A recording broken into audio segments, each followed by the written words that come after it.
नमस्कार, मशाल नेटवर्कमध्ये आपल्या सगळ्यांचं स्वागत आहे। आज आलो आपण भराडगड या ठिकाणी आलेलो आहे। तिथे एक देवस्थान आहे। या ठिकाणी देवस्थान आहेत, यांचं जे प्रमुख आहेत देवाची पूजा अर्चना करतात। आपण त्याच्याकडून जाणून घेऊ। आपण काय बोलणार सर?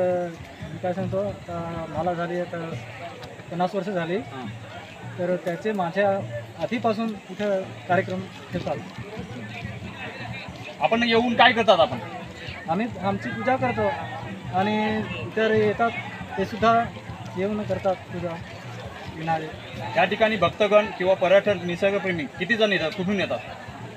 तर आता आसवाली, तलासरी, चित्रेगार आणि वरवडा या साईडचे, आंबेश्री, पहारे, धंदलवाडी, मोडगाव, बोली।